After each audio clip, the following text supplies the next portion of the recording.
Today I'll be upgrading this Lego set, this 2020 version of the Mandalorian's Razor Crest. Probably the only one we're ever going to get because they blew this thing up in the TV show. So I think it's important to make this the greatest possible version of the ship that we can, given what Lego has provided to us. I'm not going to be completely taking the thing apart, but I'm just going to be making some minor changes that'll really, I think, bring this thing to its fullest potential. We'll get into the figures first, then we'll cover just what Lego has done with it, what I want to change, what I want to keep, and then we're actually going to change it. So let's jump right in.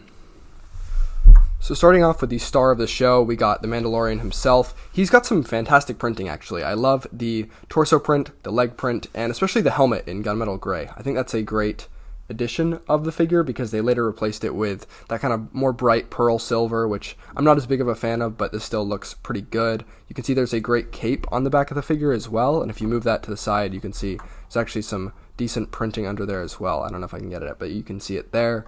No dual molded legs, which would have been kind of nice to see just for whatever reason, for boots or something, but you know, you get these nice little shin guards, I guess, moving the blaster to the side. You can see those a little bit better. And no face, of course, underneath of this, because I guess they didn't know that Pedro Pascal looked like Pedro Pascal, and they could have just done that, but whatever. You can see it's a pretty good figure, no arm printing, which is, again, disappointing because the 2021 version in a $30 set got arm printing. But we don't get that in the big I think this is $130 set, so that's really disappointing. But you can see a great blaster there as well. Should have been a brand new part, like Brick Arms did, but you know, can't have perfection from Lego ever, so that's cool. Yeah, so you can see that set there. Now we move on to the child figure, which is actually incredibly good. I was very surprised by this figure. It just looks fantastic all around. I can't really think of any immediate complaints with this guy. He scales pretty well to the Mandalorian figure too. You can see them both right there. Looks pretty good in my opinion. They do size together very nicely.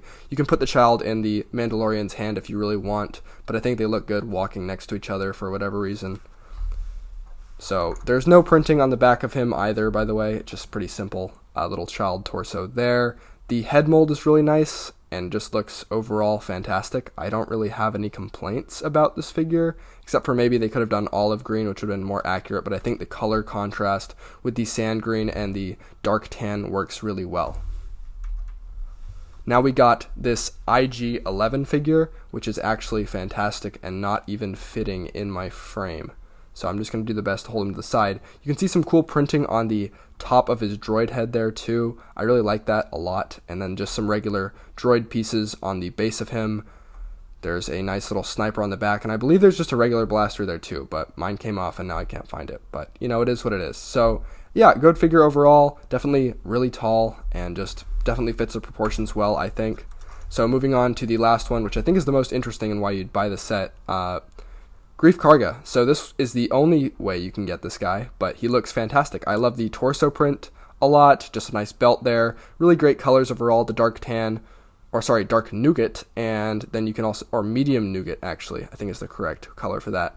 Some dark red legs there, no printing, which they really should have done. Cool facial expression. I don't think there's a dual-sided one. Oh, there is. So you can see there's like a, see if it focuses, there we go. Nice little head in the back there too.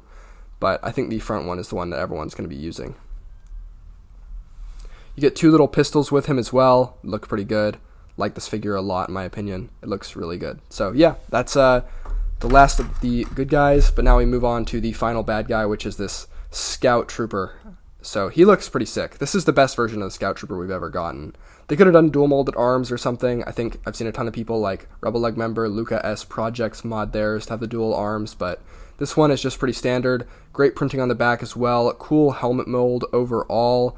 Looks good. I think we've seen it before in a couple different sets, but this is just a great addition to my collection or your collection if you buy this set. And there's just a great blaster there too. Standard mold. Pretty normal stuff. But that's it for the figures, so let's move on to the set itself. So just running through this set really quick, you can see it's absolutely pretty massive. It's really large in size.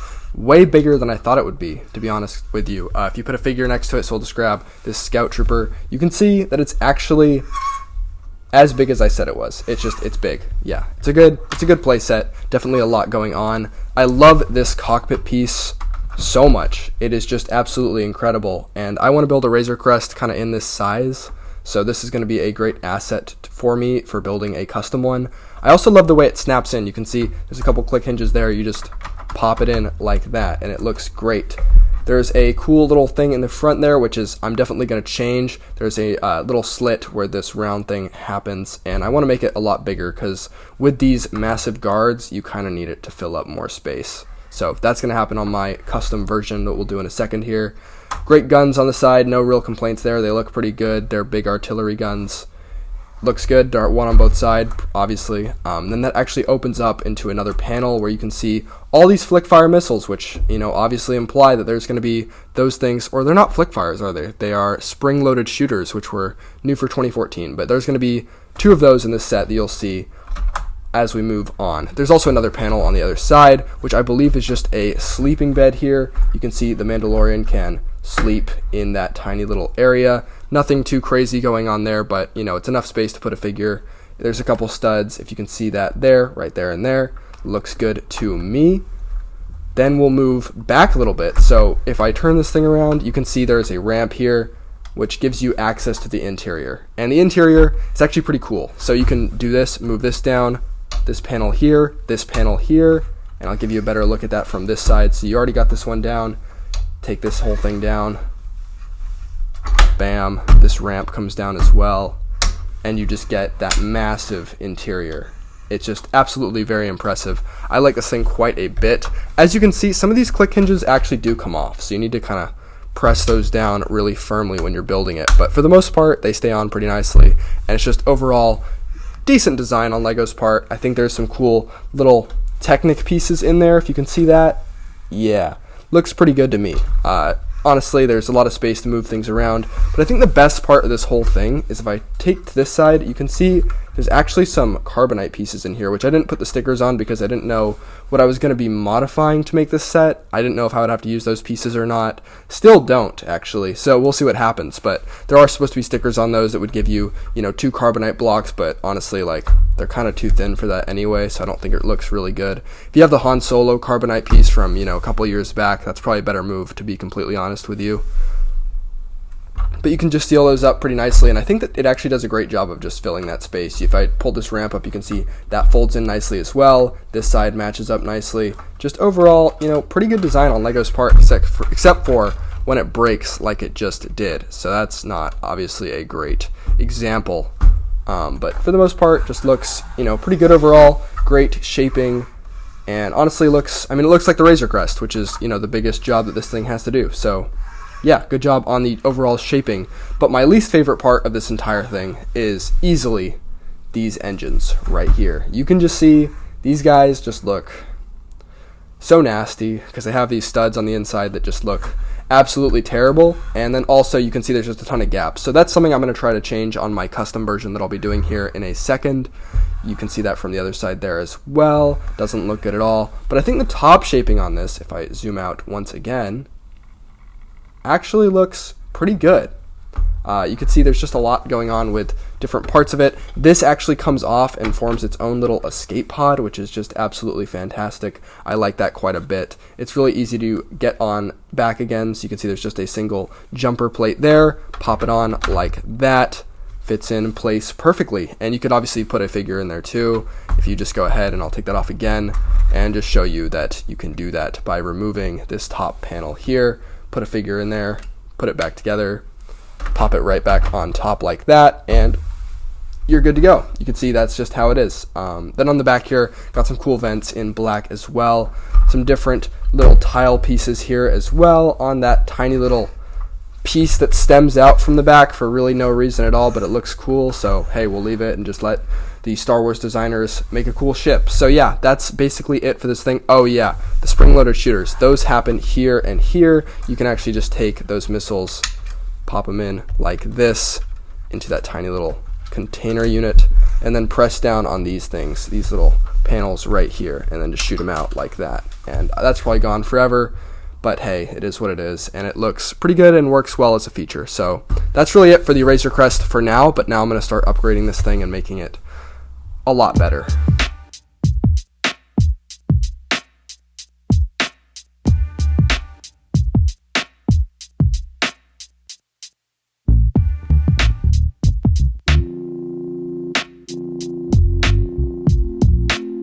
So what I've done here to start is just kind of slim down these side guards, and then that kind of accommodated space for this big oval shape down here, which then makes these two guns spread apart a lot more, which I think looks about 10 times better, at least in my opinion. Like it quite a bit. You can see kind of how I did it in that time lapse if you're interested. Just to take it off really quick so you can see just a little bit of it. You can see there's just a very simple little connection piece down there with some different elements that allow these 3 wide pieces to kind of get tacked on the front.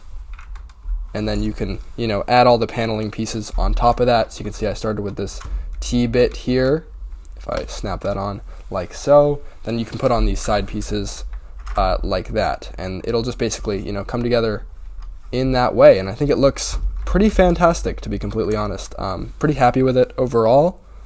Can't really say much more about it other than first improvement is a big improvement, so we'll just roll with that.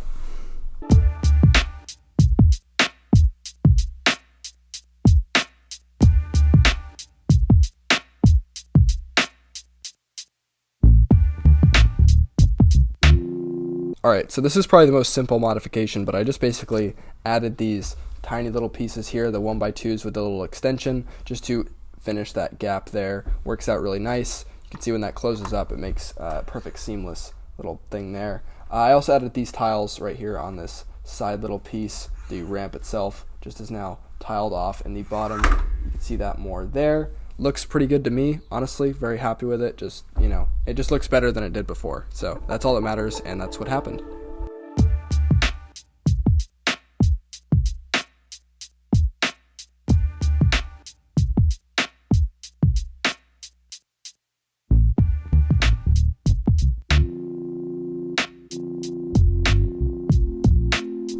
So you can see I just modified the engine here. If we go to the other side, you can see how it looked before. A lot of gaps on this thing, just not really that appealing to me personally. But I fixed it on this other side here. You can see there's just these 2 wide versions of these original panels. And if I just take one off, you can see how I did that. I just switched out a couple pieces, put on some jumpers, made them align in the center, and it works out great. I also put the ingots on the bottom too, just so it gives it a little bit more rounded finish on the inside.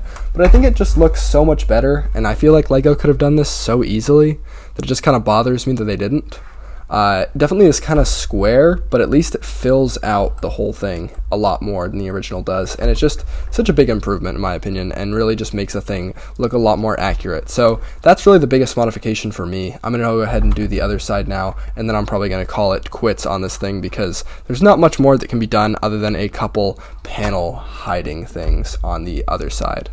So the last thing I built is this little panel that's just kind of connected with a small little hinge plate, which I wish I could show you how it connects. It's just, a couple very simple pieces down there that just sort of angle it at that position. You could probably figure it out on your own if you needed to. It just looks pretty good. Just very simple, 1x4 bricks and then some panel pieces at the end to make it look really nice and just kind of cover up a bunch of anti-studs, which I think are pretty ugly in my opinion. So that's really the last modification, but let's go ahead and look back at the whole model just to see how far we've come.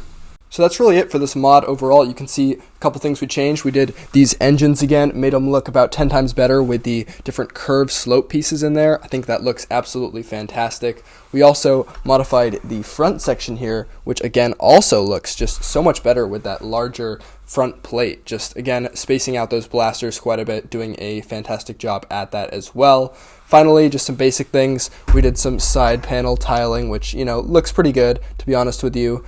Not the best mod in the world, but definitely helps out quite a bit. And then finally, that back panel, which just looks fantastic as well on the underside, which you can't really see, but I think this thing is a much more solid model overall. I'm pretty happy with it.